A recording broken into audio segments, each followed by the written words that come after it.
भट्ट नाम के एक भक्त आए जगन्नाथपुरी। बहुत साल पुरानी बात, उनको पता नहीं था कि जगन्नाथपुरी में कौन से देवता हैं। अपने रिश्तेदारों से मिलने के लिए चले आए। जैसे ही आकर के उन्होंने पूछा कि भाई यहां कौन से देवता हैं, तो रिश्तेदारों ने बताया, बोले यहां पर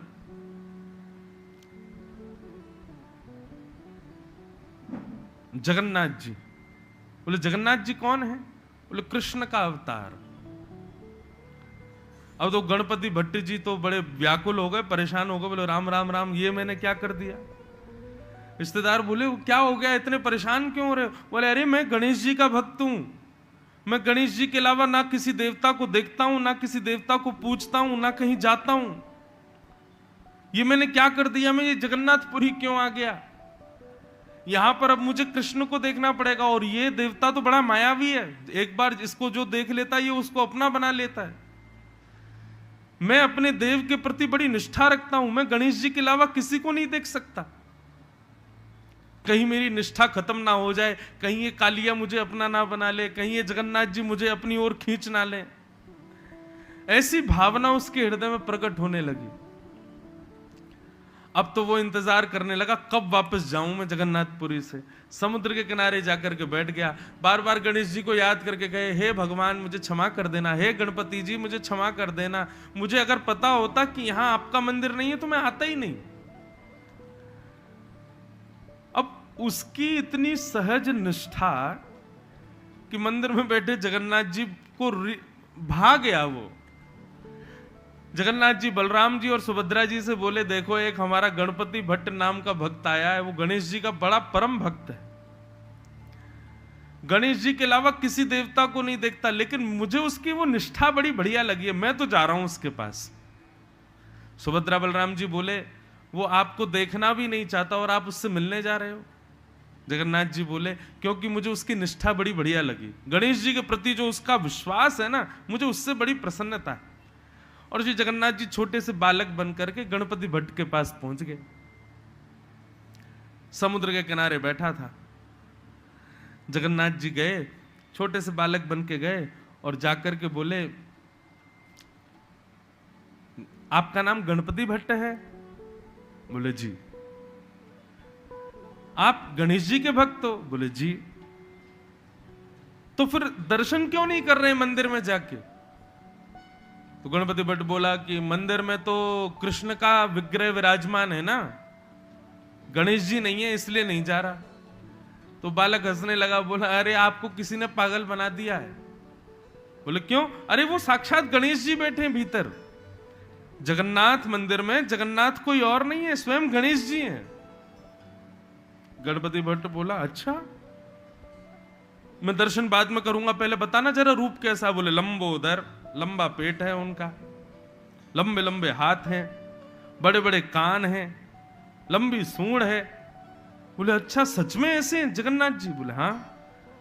बोले फिर तो मैं दर्शन करने चलूंगा। अब वो जैसे ही जाने लगा, मंदिर में प्रवेश करने से पहले उसके मन में फिर आया, कहीं मेरे साथ छल तो नहीं हो रहा, कहीं ऐसा तो नहीं गणपति बता करके मुझको जगन्नाथ जी ही दिख जाएं और मेरी निष्ठा टूट जाए, मैं गणेश जी के अलावा किसी देवता को नहीं देखता। तो उसने अपने आंखों पर पट्टी और बांध ली। बोले पहले मैं हाथ से छू के देखूंगा, यदि मुझे दिखेगा कि लंबोदर हैं, बड़े कान हैं, सूंड है, तभी दर्शन करूंगा।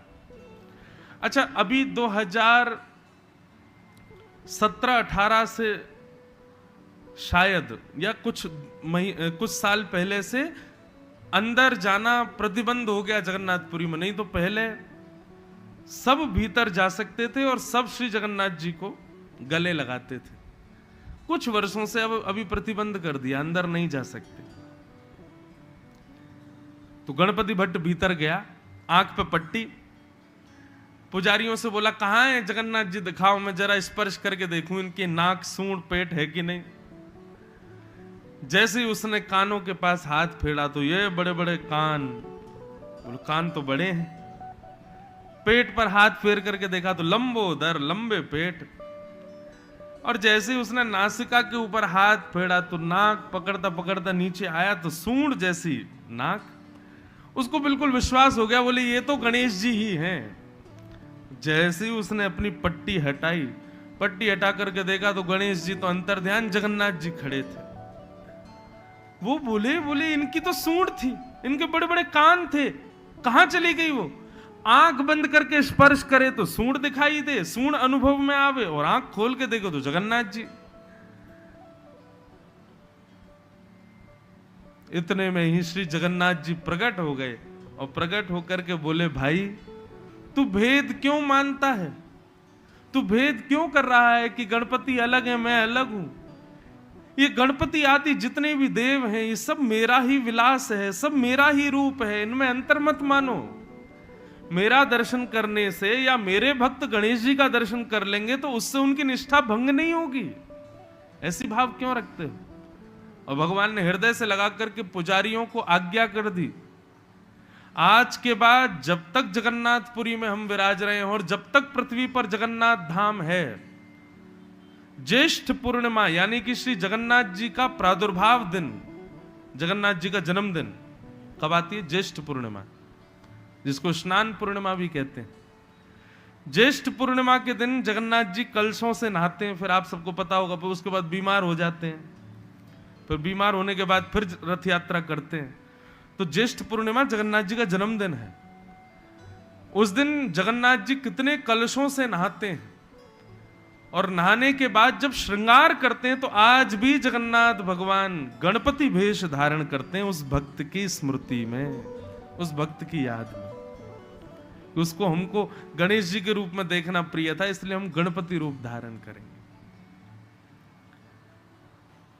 ये कथा हमने क्यों सुनाई? भगवान जड़ क्यों हैं हमारे लिए चैलेंज करते हैं ठाकुर जी की, यदि तुम्हारे पास भक्ति में सामर्थ्य हो तो हमको चैतन्य बना के दिखाओ। हम तो ऐसे ही रहेंगे, हम ना इधर घूमेंगे ना इधर घूमेंगे, हम ऐसे ही रहेंगे। तुम में यदि सामर्थ्य है, तुम्हारी भक्ति में यदि पराकाष्ठा है, तो हमारी आंखों की पलकें झपकवा के दिखाओ, हमारे हाथ सीधे करके दिखाओ, हमको चलवा के दिखाओ। कितने भक्तों की मनोकामना के लिए वही जड़ भगवान चैतन्य बन जाते। कर्माबाई नाम सुना? पिताजी बोल करके गए थे, बिना ठाकुर जी का भोग लगाए कर्मा भोजन मत करना, बस इतना बोल के गए थे। अब कर्माबाई को यह तो पता नहीं था कि सुबह नहाना भी पड़ता है, वस्त्र बदलने पड़ते हैं, हाथ पांव धो के स्नान करके बिल्कुल शुद्ध होकर तब भोग बनाया जाता। वो तो उठते ही बिस्तर से उठ के सीधी गई रसोई में और लगाई चूल्हे में अग्नि, बनाने लगी खिचड़ी। बिना नहाए धोए खिचड़ी बना करके ठाकुर जी के सामने पधरा देती, और पधरा करके खड़ी हो गई, खाओ चख के बताओ कैसी बनी है। और ठाकुर जी तो ऐसे ही बैठे लड्डू गोपाल।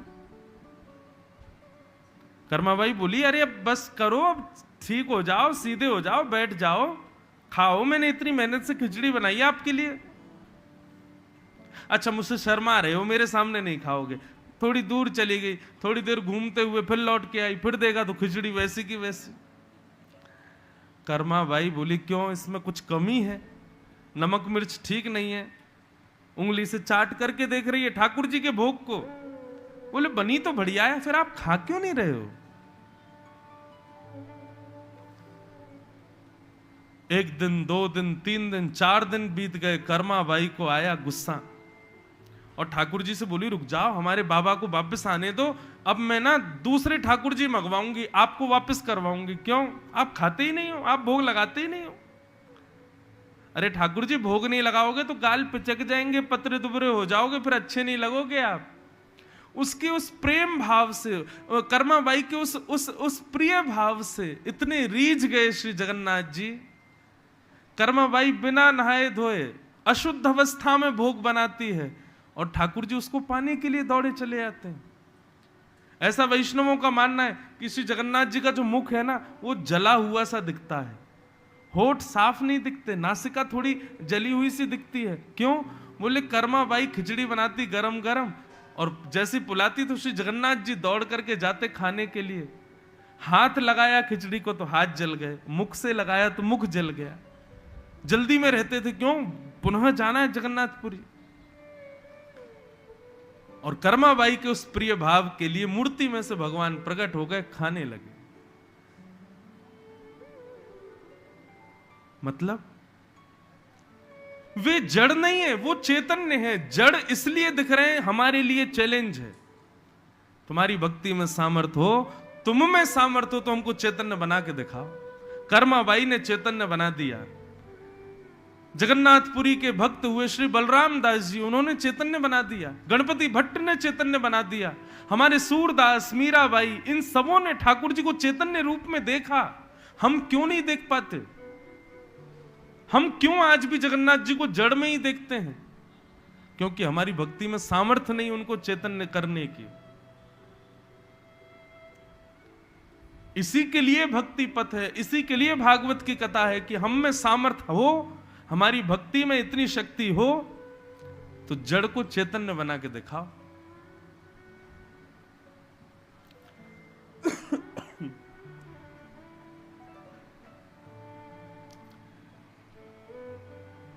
बड़े भाव से गाते हैं मारवाड़ी में लोग। थाली भर के लाई खींचड़ो, ऊपर घी की बाट की, जीम हो मारा शांघनी, जिमावे बेटी जाट की। थाली भर के लाई खींचड़ो, ऊपर घी की बाट की, जीम हो मारा शांघनी, जिमावे बेटी जाट की। थाली भर के लाई खींचड़ो, ऊपर घी की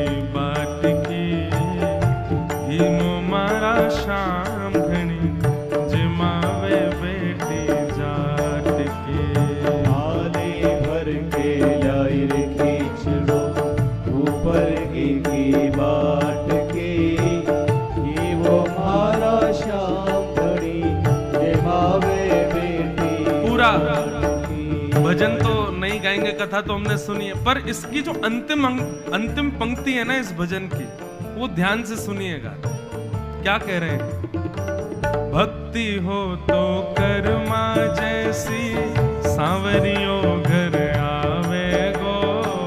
भक्ति हो तो कर्मा जैसी, सांवरियों घर आवे गो। हाँ, भक्ति हो तो कर्मा जैसी, सांवरियों घर आवे गो। भक्ति हो तो कर्मा जैसी, कैसी भक्ति? भक्ति भाव से पूरन होके, हर्ष हर्ष गुण गावे लो। भक्ति भाव से पूरन होके, हर्ष हर्ष गुण गावे लो। बस यही पंक्ति मुझे समझानी है आपको। क्या? सांचो प्रेम प्रभु से हो तो, मूरत बोले काठ की, जीमो मारा शांघनी, जिमावे बेटी जाट की। थाली भर के लाई खींचड़ो, ऊपर की बाट के, जीवो मारा शांघनी, जिमावे बेटी जाट की। हाँ, थाली भर के लाई बाट की, जीमो मारा शांघनी, जिमावे बेटी जाट की। थाली भर के लाई खींचड़ो, ऊपर की बाट की, जीवो मारा शांघनी, जिमावे बेटी जाट की। सांचो प्रेम प्रभु से हो तो, मूरत बोले काठ की। यही बात तो समझानी है। जड़ वो दिख रहे हैं, प्रेम भक्ति हो तो वही जड़ चैतन्य बन जाएगा। मैं अपनी कथाओं में कहा करता हूं, ये चैलेंज है हमारे लिए। जगन्नाथ जी, आप अपने घरों में सब भोग लगाते हो ठाकुर जी का, जैसी थाली रख दी 15 मिनट बाद आ जाओ, 1 घंटा, वैसी की वैसी मिल जाती है। आपको संतोष होता होगा, मुझे तो नहीं होता। हम तो अपने ठाकुर जी से कहते हैं पा लिया करो कभी कभी। कभी कभी ठाकुर जी से एकांत में कहते हैं लाल जी अब कोई नहीं देख रहा आपको, खा लो, चलो थोड़ी से 1 गुलाब जामुन ही खा जाओ, बस हमें इतना ही संतोष हो जाए आपने खाया है, हम किसी से नहीं कहेंगे। लेकिन अभी हमारी भक्ति उतनी उस स्थिति में पहुंची ही नहीं है कि ठाकुर जी चैतन्य बने। और एक और बात कह दूं, हम चाहते भी नहीं कि हमारी भक्ति उस स्थिति में पहुंचे, हमारी खुद की इच्छा नहीं है, खुद का भाव नहीं है, तभी संभव नहीं हो पा रहा है। परंतु बंधुओं, ठाकुर जी जड़ नहीं है, वो चैतन्य है। तो भगवान का पहला स्वरूप सत्य, दूसरा रूप चैतन्य, और तीसरा रूप है भगवान का आनंद। आनंद, ठाकुर जी आनंद स्वरूप है। अभी तो पहला दिन है, अभी 2-3 दिन निकल जाने तो फिर आपको अनुभव होगा आनंद किसे कहते हैं। बस आनंद की परिभाषा इतना समझ लीजिए, बहुत सारी व्यवस्थाएं जब आप कर लेते हैं और तब आपको प्रसन्नता होती है, उसको सुख कहते हैं। परंतु कोई व्यवस्था नहीं है फिर भी आप प्रसन्न हो, उसको आप आनंद कहते हो। और अव्यवस्था में प्रसन्नता केवल भगवत संबंधी कार्यों में होती है, सांसारिक कार्यों में नहीं होती। सांसारिक कार्यों में तो आप व्यवस्थाओं को प्रायोरिटी देते हो। कथा आप लोग सुन रहे हैं, बहुत सुंदर पंडाल बना है, बहुत सुंदर सब व्यवस्थाएं की गई हैं, परंतु फिर भी ये मानवीय दृष्टि से 5-6 घंटे बैठने के लिए उचित नहीं है इतना। हमको इससे भी ज्यादा व्यवस्थाएं चाहिए, तभी हम बैठ पाएंगे। लेकिन फिर भी आप बैठे हो और प्रसन्न मुद्रा में बैठे हो, क्यों? क्योंकि आप यहां सुख भोगने नहीं, आनंद लेने के लिए बैठो। सुख में आनंद में अंतर है। यहीं पर अभी कथा ना हो, कोई सांसारिक कोई कार्यक्रम हो रहा हो, तो यहां 4 घंटे बैठना भारी पड़ेगा। लेकिन क्योंकि कथा है, जगन्नाथ जी की चर्चा है, इसलिए 4 घंटे भी आपको हो सकता है। जब 6:30 बजे कथा विश्राम हो तो आपको लगे इतना जल्दी क्यों हो गई, थोड़ी एक आध घंटे और हो, एक्स्ट्रा चले थोड़ी। यही अंतर है आनंद में और सुख में। भगवान आनंद है, सुख नहीं है। सांसारिक हर वस्तु सुख है, ठाकुर जी तो आनंद है। हमको देख लीजिए, कल सुबह कथा पूरी करके आए हैं भरतपुर में, वहां से भागे सीधे गिरते पड़ते पहुंचे दिल्ली एयरपोर्ट, फ्लाइट पकड़ी, पहुंचे रायपुर से रात्रि 1:30 बजे आए, 2 बजे आए यहां पर, और सुबह से अब लग के फिर कथा शुरू कर दी। और यहां कथा पूरी करेंगे 23 तारीख को, सुबह कथा करेंगे 23 को, समय बता दिया जाएगा आप लोगों को। फिर भागेंगे, रायपुर से फ्लाइट पकड़ेंगे दिल्ली, दिल्ली से फ्लाइट जयपुर, जयपुर पहुंचेंगे, वहां एक दिन का राधाष्टमी उत्सव करके फिर हिसार जाएंगे, वहां कथा सुनाएंगे। कई लोग बोलते हैं, बोले महाराज जी आप अनवरत कथाएं करते हो, थकान नहीं होती आपको? ऐसा नहीं लगता कि शरीर पीड़ा में आ जाएगा? शारीरिक मुझसे पूछो तो पीड़ा तो है, आराम नहीं मिलता, ना सो पाते ना बैठ पाते, हर एक हफ्ते में हवा पानी बिस्तर तकिया सब बदल जाता हमारा।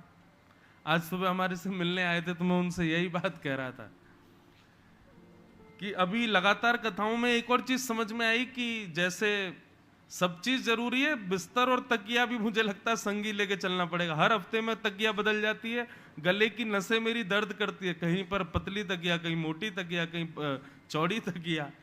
हर हफ्ते में नई जगह जाते हैं तो शरीर को तो समय चाहिए ना। अब 7 दिन में 5 दिन में तो शरीर बेचारा सेट होने लगता है, वो 2 दिन बाद फिर हमको जाना होता है कहीं और। लेकिन इन सबके चलते हुए भी शरीर से पूछोगे तो शरीर थोड़ा सा अस्वस्थ है, शरीर को आराम नहीं है। लेकिन आत्मा से पूछोगे तो वो बड़ी प्रसन्न है, वो बड़ी आनंद में। क्यों? क्योंकि कथा है,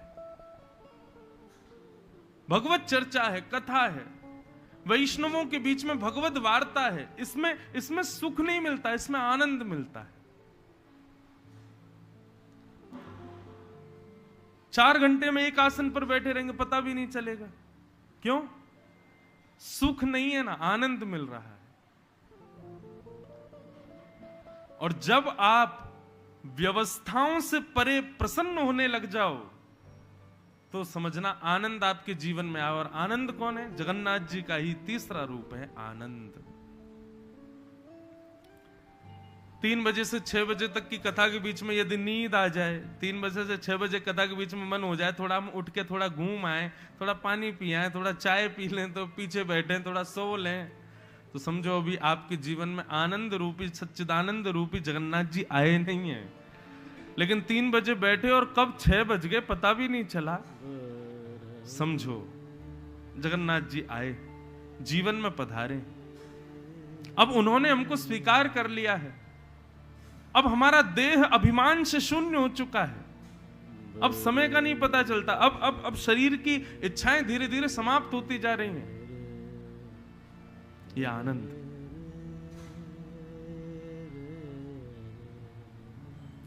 सच्चिदानंद रूप है। भगवान के 3 रूप हैं, सत्य, चैतन्य और आनंद। ऐसे सच्चिदानंद रूप। फिर बताया भगवान के कर्म क्या है। हर व्यक्ति का कर्म है, ठाकुर जी के भी कुछ कर्म होंगे। तो बताया गया विश्वोत्पत्त्यादि हेतवे, विश्व की उत्पत्ति करना, पहले तो विश्व को बनाना, फिर विश्व का पालन करना और अंत में विश्व का संहार कर देना। जैसे एक बालक समुद्र के किनारे जाए तो मिट्टी से घर बनाता है, फिर उसको संभालता है। कोई आके छेड़े तो रोता है, बोले इसको छेड़ो मत, मैंने बनाया। लेकिन जब माता पिता कहते चलो घर चलना है, चलो वापस, अपने पैर से ही तोड़ के चला जाता है, खुद नहीं बनाया था। ऐसा ही स्वभाव कर्म है ठाकुर जी का, विश्व को बनाना, उसका पालन करना और अंत में संहार कर देना। आप कहोगे जब संहार ही करना है तो बनाया क्यों? इसी विषय को समझने के लिए भागवत की कथा है। क्यों सृष्टि बनाई गई है, क्यों हम आप सब लोगों को बनाया गया है, क्यों कर्म को बनाया गया, क्यों कर्म से मिलने वाले भोग, कर्म से मिलने वाले पाप, कर्म से मिलने वाले पुण्यों को निर्माण किया गया, ये सब समझने बताने के लिए ही तो कथा है। परंतु ये भगवान के 3 काम हैं। और भगवान के गुण क्या हैं? तापत्रय विनाशाय, बोले इनकी शरण में आने वाला फिर कभी भी पीड़ा से पीड़ित नहीं होता। ऐसा नहीं है, बहुत ध्यान से सुनिएगा मेरी बात। ठाकुर जी कहना चाहते हैं कि भाई मेरी शरण में आने वाले के जीवन में कष्ट नहीं आएगा, दुख नहीं आएगा, ऐसा मत सोचिएगा। कथा सुनने से, अभी गणेश चतुर्थी आ रही है, गणपति जी का पूजन करने से, नवरात्रियों में 9 दिन व्रत करने से, जन्माष्टमी, रामनवमी आदि व्रत करने से आपके जीवन में पीड़ा नहीं आएगी, ऐसा नहीं है। पीड़ा तो आएगी। दशरथ जी भगवान राम के पिताजी थे, क्या कर्म ने उनको छोड़ा कि ये राम जी के पिताजी हैं, इनको बख्श दो? नहीं, वहां भी आया। जब कर्म भगवान के पिताजी को जानते हुए भी नहीं छोड़ता तो हमको क्यों छोड़ेगा? इसलिए कर्म से कभी बचा नहीं जा सकता बंधु। और आप लोग कहोगे कि नहीं मैंने तो कुछ गलत किया ही नहीं आज तक, तो जरूरी नहीं है आप इसी जन्म का भोग रहे हो। भीष्म पितामह को जब हजारों बाण लगे और बाणों की सैया पर भीष्म पितामह लेटे थे ना, भीष्म पितामह भगवान से कहते हैं मुझे अपने 100 जन्मों का याद है, पूर्व 100 जन्मों में मैंने कोई पाप नहीं किया।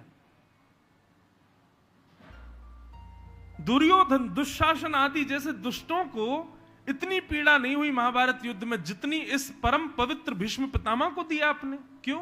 आपके कर्म के इस प्रभाव को मैं समझ नहीं पाया हूं नाथ। मैंने 100 जन्मों तक कोई पाप नहीं किया। भगवान मुस्कुराए और मुस्कुरा करके बोले, पितामह भीष्म, तुम्हें कैसे पता कि 100 ही जन्म होते हैं? 101 भी तो हो सकते हैं। और तब भगवान ने भीष्म पितामह के सिर पर हाथ फेरा, भीष्म पितामह के नेत्र बंद हुए, तब उनको अपने 101वें जन्म की स्मृति आई। उनको 100 जन्मों का याद था ना, 101वें जन्म की उनको स्मृति आई। तो देखा वे एक छोटे से बालक राजकुमार थे, माता पिता उनसे बहुत प्रेम करते थे, परंतु उनका एक स्वभाव था, वो जब वन में जाते थे तो छोटे छोटे जीवों को पकड़ लेते थे और पकड़ करके डिब्बे में भर करके लाते और अपने कक्ष में जाकर के एक एक जीव को निकाल के उनको सुई चुभोते थे। और जब वो तड़पता था तो भीष्म पितामह खूब ताली बजा बजा के हंसते थे। इतने में ही वो स्वप्न अदृश्य हो गया, भीष्म पितामह के नेत्र खुले, भगवान मुस्कुरा रहे थे, क्यों, कैसा रहा? तुमको 100 जन्मों का याद है भीष्म पितामह, लेकिन अभी जो पीड़ा तुम भोग रहे हो ये तुम्हारे 101वें जन्म का कर्म है। तो इसलिए भैया, चाहे मैं वक्ता हूं, चाहे मैं ऊंचे सिंहासन पर बैठा हूं, कर्म मेरे मुझको भोगने के लिए नहीं आएंगे, ऐसा नहीं है, मेरे भी आ सकते हैं। हम सबके ना जाने कितने अनित कृत्य हमारे इस जन्म के, पूर्व जन्म के, ना जाने कितने जन्मों के हैं, हम सबको समय समय पर भोगते हैं। इसलिए इस बात को तो बिल्कुल आप गांठ बांध लीजिए कि आपका यदि जन्म हुआ है और पीड़ा आपके जीवन में नहीं आएगी, ऐसा कभी नहीं हो सकता। आप चाहे कितना भी जगन्नाथपुरी चले जाइए, चाहे कितनी भी कथाएं सुन लीजिए, कितना भी नाम जप कर लीजिए,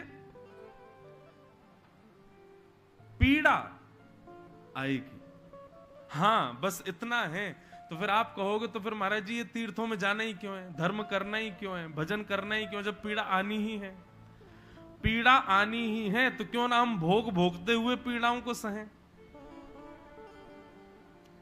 अब सुनिए, धर्म आध्यात्म क्या रोल निभाता हमारे जीवन में? पीड़ा आनी तो है, परंतु धर्म आध्यात्म भक्ति हृदय में होने की वजह से जो पहाड़ गिरना था वो कंकड़ होके गिरेगा, जो कील लगनी थी वो सुई होकर के चुभेगी,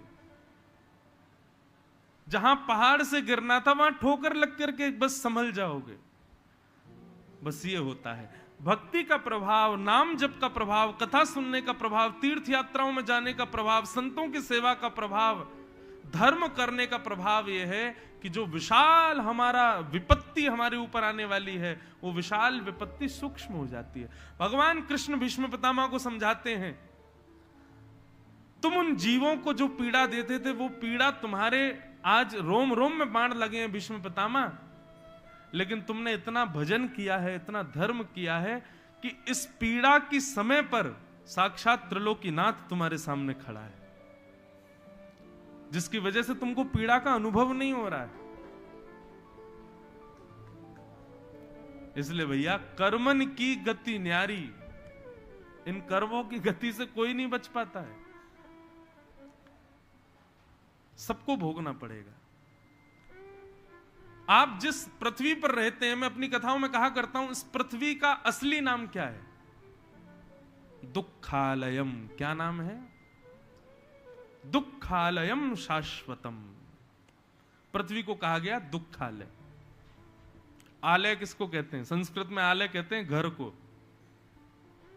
भोजनालय, कार्यालय, पुस्तकालय,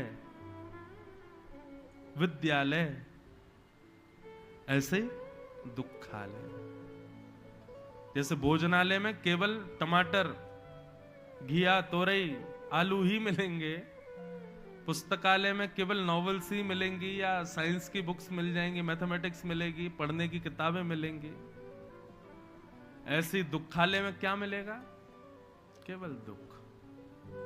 यहां सुख नहीं है बंधु।